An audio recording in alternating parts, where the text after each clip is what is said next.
అందరికీ నమస్తే అండి. సో రాజ్యసభ ఎన్నికలకు వేళ అయింది. సో ఈ నెల 21వ తేదీ కల్లా ప్రస్తుతం ఆంధ్రప్రదేశ్ నుంచి ప్రాతినిధ్యం వహిస్తున్న 4 రాజ్యసభ సభ్యులు పదవీ విరమణ చేయబోతున్నారు. పిల్లి సుభాష్ చంద్రబోస్ గారు, ఆళ్ళ అయోధ్యరామరెడ్డి గారు అండ్ పరిమళ నత్వానీ గారు అండ్ సానా సతీష్ గారు. వీళ్ళ 4 పదవీ కాలం కూడా పూర్తవుతోంది. సో ఇప్పుడు ఈ 4 సీట్లు ఖాళీ అవుతున్నాయి కాబట్టి ఈ 4 కూడా ప్రస్తుతం అధికారంలో ఉన్న కూటమికే దక్కుతాయి. సో ఈ 4లో మొత్తం 3 తెలుగుదేశం పార్టీకి ఇచ్చే అవకాశం ఉంది, తెలుగుదేశం పార్టీ తీసుకునే అవకాశం ఉంది. 1 జనసేనకి ఇచ్చే అవకాశం ఉంది, లేదా బీజేపీకి ఇస్తారు. నాకు తెలిసినంత వరకు జనసేనకే ఇచ్చే అవకాశం ఉంది.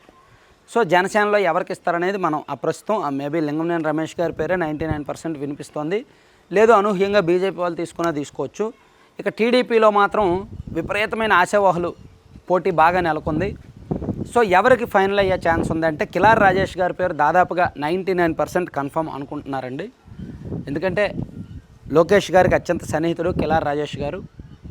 సో ఇప్పుడు నారా లోకేష్ గారికి ఢిల్లీ పెద్దలతో సత్సంబంధాలు ఉన్నాయి అండ్ టీడీపీ బీజేపీ పొత్తులో ఉన్నారు కాబట్టి కేంద్ర రాష్ట్ర ప్రభుత్వాల అనుసంధానం సమన్వయం ఉండాలి కాబట్టి లోకేష్ గారికి నేషనల్ అంశాల పట్ల ఒక ఫోకస్ ఉంది, పట్టు ఉంది అండ్ ఎక్కువ లైజనింగ్ అవసరం కాబట్టి లోకేష్ గారి తరపున ఆయనకు అత్యంత నమ్మకస్తుడు, స్నేహితుడు, సన్నిహితుడైన కిలార్ రాజేష్ గారు ఢిల్లీలో ఉంటేనే బాగుంటుంది అని లోకేష్ గారు భావించి కిలార్ రాజేష్ గారిని రాజ్యసభకు పంపించే అంశాన్ని పరిశీలిస్తున్నారు. 99% ఆయన రాజ్యసభకు వెళ్ళడం కన్ఫర్మ్ మనకున్న సమాచారం మేరకు.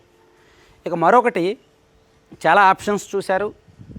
బీసీలకు ఇవ్వాలి అనుకుంటే యనమల రామకృష్ణుడు గారు ఆశిస్తున్నారు. కానీ ఆయనకంటే చింతకాయల అయ్యన్న పాత్రుడు గారి కుమారుడు చింతకాయల విజయ్కి ఇస్తే బాగుంటుందేమో అని ఒక ఆలోచన ఉందంట. విజయ్ కూడా చాలా ప్రయత్నాలు చేశారు. 3-4 నెలల నుంచి చాలా ప్రయత్నాలు చేశారు. రకరకాల వార్తలు కూడా వచ్చాయి. విపరీతంగా ప్రయత్నం చేసిన మాట అయితే వాస్తవం.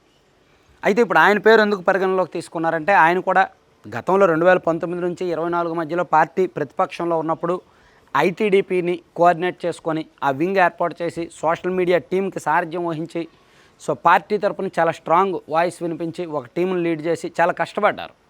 సో పార్టీకి అండగా నిలబడ్డారు, చాలా కష్టపడ్డారు. లోకేష్ గారి టీంలో ఆయన కూడా one of the key role play చేశారనమాట. సో ఆయన ప్రయత్నాలు అంటే ఆయన ఆశిస్తున్నారు కాబట్టి ఆయన కూడా లోకేష్ గారి టీంలో ఉన్నారు కాబట్టి ఆ ఏజ్ గ్రూపు ఆయనకు కూడా ఇస్తే బాగుంటుంది, సామాజిక సమీకరణం కలిసి వస్తుంది, ఉత్తరాంధ్ర కలిసి వస్తుంది అండ్ లోకేష్ గారి టీం తరపున మరో వ్యక్తి సెంటర్లో ఉన్నట్టు ఉంటుంది కాబట్టి ఆయనకు కూడా రాజ్యసభ అంశాన్ని పరిశీలిస్తున్నారు. అయితే ఈయనకి ఇచ్చే ఛాన్స్ 75% మాత్రమే. ఇవ్వచ్చు ఇవ్వకపోవచ్చు. నాకు తెలిసి 75% ఈయనకి ఛాన్స్ ఉంది. కిలార్ రాజేష్ గారికి 99%, అయ్యన్న పాత్రుడు గారి కుమారుడు విజయ్ పాత్రుడు చింతకాయలు విజయ్ పాత్రుడికి మాత్రం 75% అవకాశాలు ఉన్నాయి. సో వీళ్ళిద్దరి తర్వాత ఇంకా చాలామంది వరల రామయ్య గారు ఆశిస్తున్నారు, కడప శ్రీనివాసరెడ్డి గారు ఆశిస్తున్నారు, దేవినేని ఉమా గారు ఆశిస్తున్నారు, గల్లా జయదేవ్ గారు ఆశిస్తున్నారు, భాష్యం రామకృష్ణ గారు ఆశిస్తున్నారు. ఇలా ఆశావాహుల పేర్లు చాలానే ఉన్నాయి. సో మరి మూడోది ఎవరికి ఇస్తారనేది క్లారిటీ లేదు. కానీ కిలార్ రాజేష్ గారికి అండ్ చింతకాయల విజయ్ గారికి దాదాపుగా కన్ఫర్మ్ అయినట్టుగా చెప్పుకోవచ్చు. అయితే టీడీపీలో ఏది కూడా బయటకు అధికారికంగా చెప్పే వరకు మనం ఫైనల్ చేయలేం. చివరి నిమిషంలో ఇంకొక 5 నిమిషాల్లో రిలీజ్ చేస్తారనగా చివరి నిమిషంలో చంద్రబాబు గారు పేరు మార్చేయచ్చు. సో లోకేష్ గారు అయితే ఫిక్స్, కిలార్ రాజేష్ గారు చింతకాయల విజయ్ గారి విషయంలో లోకేష్ గారు ఫిక్స్, పాజిటివ్గా ఉన్నారు. మేబీ నాకు తెలిసినంత వరకు లోకేష్ గారిదే ఫైనల్ డెసిషన్ కాబట్టి పార్టీలో ప్రస్తుతానికి వీళ్ళిద్దరూ వెళ్ళే అవకాశమే ఉంది. కానీ చివరి నిమిషంలో అనూహ్యంగా ఏమైనా మారినా మారొచ్చు అనమాట.